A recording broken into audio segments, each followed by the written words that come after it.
Alan Rothschild, Erika's uncle, may have been quite the sketchy guy. For Nano Dynamics, it looks like he was sued in bankruptcy court, and from what I'm told, in bankruptcy terms, when a trustee sues a director or a founder like Alan Rothschild, it is believed typically that person may have taken money out of the company improperly before it collapsed. And then remember the company Innumerable, which he served on the board of directors.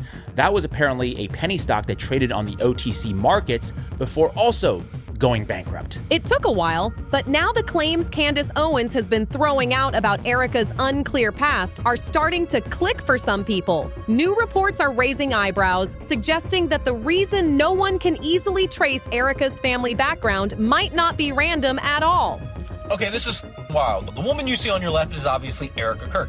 The guy in the middle is Yair Netanyahu, Benjamin Netanyahu's son. The guy on the right is Tyler Bauer, the guy that Candace Owens claimed was having sexual relations with young male interns at TPUSA. What the is going on here? But just know that nothing is by mistake. Nothing. I will never forget the time I was in Israel with my husband. Well, that was the second time, but the first time with my mother on a pilgrimage.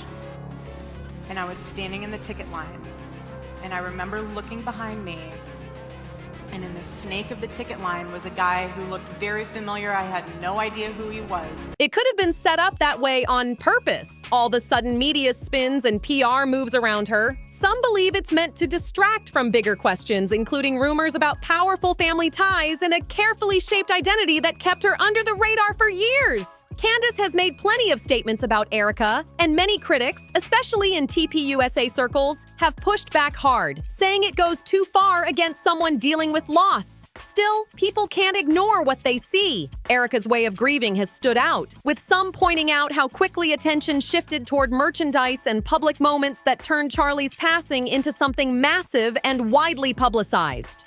Carl Kenneth Franzke, Erika Kirk's grandfather. I did not expect to find the information I found about him. Can you believe it's likely he was friends with and working with the people who ran the Manhattan Project? What was the Manhattan Project, you might ask? It was the single most secretive project during World War II that controlled all of our explosives. Then there are the details that don't sit right with everyone. Reports claim she struggled to recall key dates like anniversaries or even her children's birthdays with Charlie, which only added more confusion for those watching closely. And even in the middle of all this, Erika accepted a major role, joining the Air Force Academy Board alongside 15 others, tasked with advising the Defense Secretary on potential changes. That move alone has people talking even more, wondering what's really going on behind the scenes. The board isn't just symbolic either. It's responsible for serious oversight, including annual reports on the Academy's morale, finances, and academics. Charlie Kirk had been appointed to that same board the year before and served up until his passing, and many people felt he had the background and experience to justify being there. But when it comes to Erika, the conversation shifts fast. Her rise into that same space has sparked a wave of suspicion, with critics questioning how it all came together so quickly and so smoothly. Supporters of TPUSA argue there's nothing strange going on, saying it makes sense for Erika to continue the path Charlie was already on. Still, others aren't convinced. They point out how unusual it looks for Erika to step directly into roles that were once tied to Charlie, instead of seeing a broader search for new leadership or more experienced candidates. What really has people talking is how fast everything moved. Almost overnight, Erika began showing up in positions connected to Charlie's influence. Political roles, leadership spots, and public-facing opportunities all seem to land in her lap at once. And then there's this company, Shazoom LLC, which, if you remember, is a business funding company. And based on my research, it seems like Shazoom LLC has almost zero footprint, no major client reviews, no press releases of funded deals, no industry presence.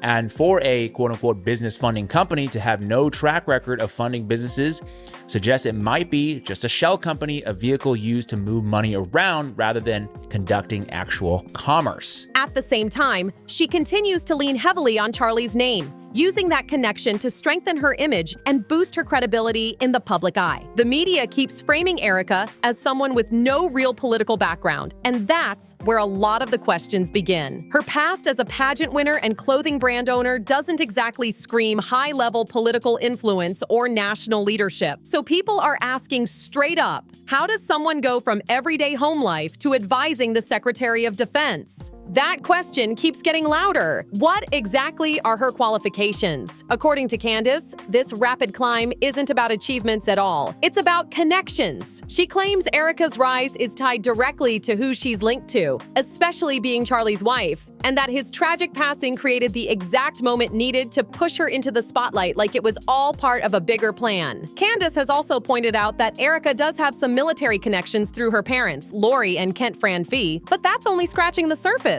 When people started digging deeper into Erika's past, especially her time in New York, something else stood out. There's one woman who keeps appearing again and again in Erika's old photos and videos, catching the attention of anyone looking closely. And here's where it gets even more interesting, because in a now-deleted post, that person wasn't described as just a casual friend. Erika once spoke about honoring the Sabbath, and Nicole backed her up, saying, as her cousin, that she comes from a family with Jewish roots. Nicole explained that half of her own family is Jewish, while she personally identifies as Christian, adding that she celebrated many Jewish holidays with that side and has deep respect for the religion. For Erika, some say this could simply reflect a close bond, especially since the two lived together in New York and may have come to see each other as family. But this is where things start to get more intense. As soon as that post began gaining attention, it suddenly disappeared. Not long after, Nicole's Twitter was completely wiped clean, every message gone without explanation. Then another post surfaced, calling out both Erika and Nicole over inconsistencies in what was said about past relationships. And it doubled down on the claim that they were not just close friends, but also cousins.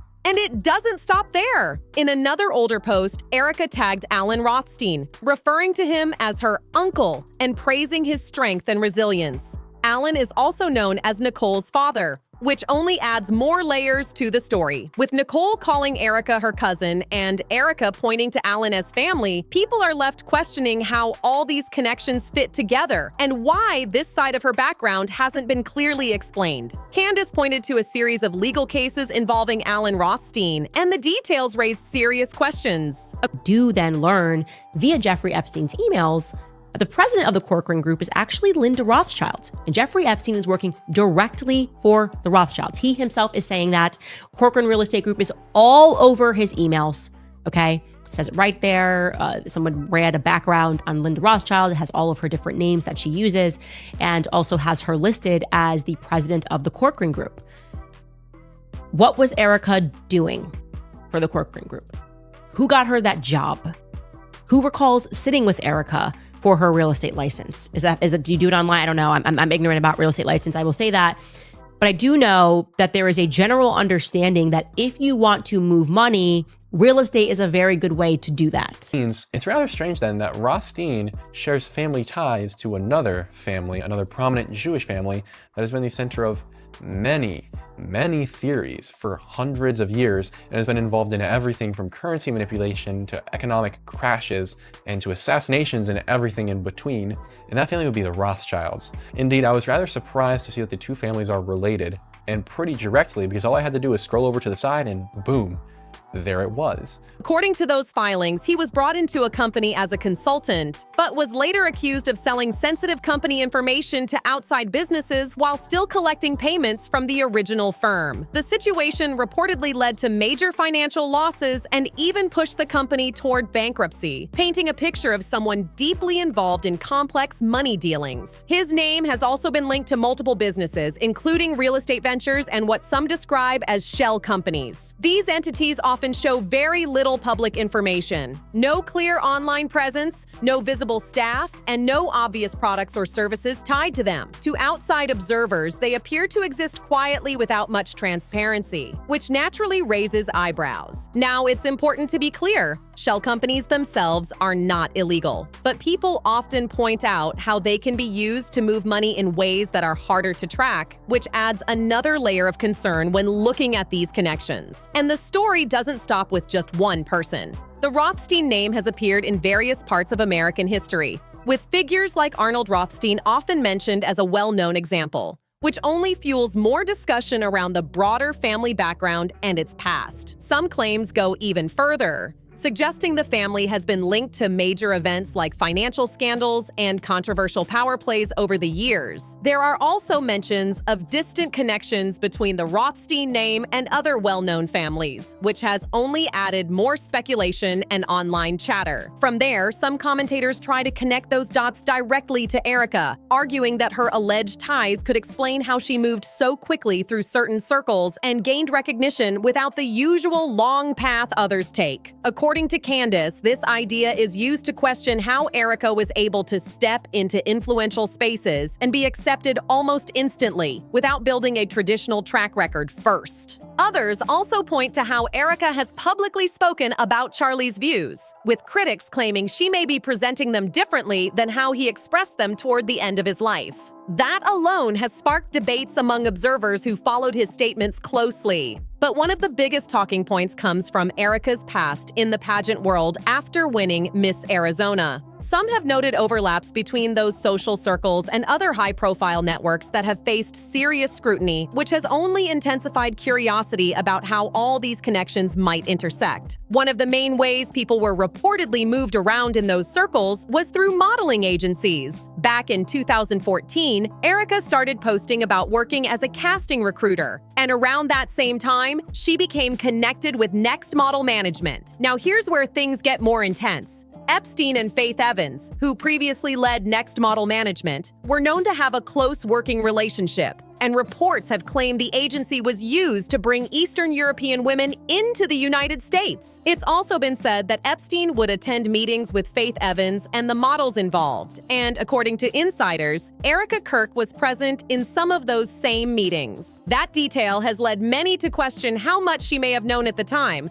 especially given how often these names appear together in the same spaces. Another connection people point to involves real estate. The name Rothschild shows up thousands of times in documents related to Epstein, particularly in reference to property deals connected through the Corcoran Group. What raised even more eyebrows is that Erika's own work history shows she began working with the Corcoran Group in 2018, right after getting her real estate license, adding yet another layer to the web of connections people are trying to piece together. What really grabbed critics' attention is this. Corcoran Group isn't the kind of place people just walk into without experience. It usually takes solid deals and a proven track record to even get a foot in the door. Yet somehow, Erika reportedly landed there without any public record of completed real estate deals, which immediately raised questions about how that opportunity came together. People started asking who made that happen for her. Despite the lack of visible transactions tied to her name, she remained at the agency under the leadership of Pamela Liebman, which only added more curiosity to the situation.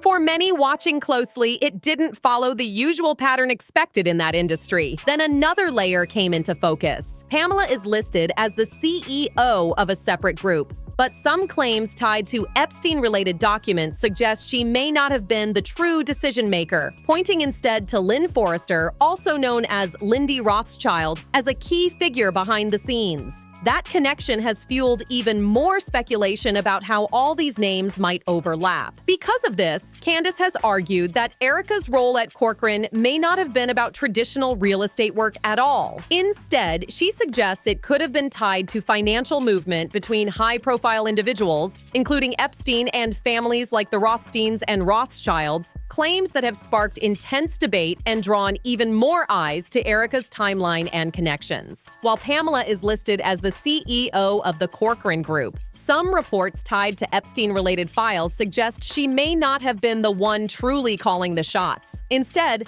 those claims point toward Lynn Forrester, also known as Lindy Rothschild, as a powerful figure operating behind the scenes, which instantly made people question how deep these connections really go. Because of that, Candace pushed a bold theory. She argued that Erika's role at Corcoran might not have been about real estate deals at all, but something far more scritty. According to her, it could have been a channel for moving money and receiving payments tied to Jeffrey Epstein, along with names like the Rothsteins and the Rothschilds. These claims are heavy, and they've sparked serious debate across different circles. And then the narrative goes even deeper. Candace said she doesn't believe Erika entering Charlie's life was random in any way, pointing all the way back to 2012 when Turning Point USA first started gaining traction. What began as a small student organization quickly exploded into a powerful movement with major influence over campuses and young audiences. Charlie Kirk wasn't just involved. He became the face, the voice, and a major force behind its growth and fundraising success. Candace claims Erika's marriage to Charlie played a strategic role in that rise, suggesting it helped reinforce certain political positions while drawing in more attention, support, and funding to expand the organization's reach even further. But then things started to shift. As Charlie began speaking out on certain issues involving Israel, some say the pressure around him grew fast. According to Candace's perspective, trying to challenge the dominant narrative wasn't just controversial, it was risky.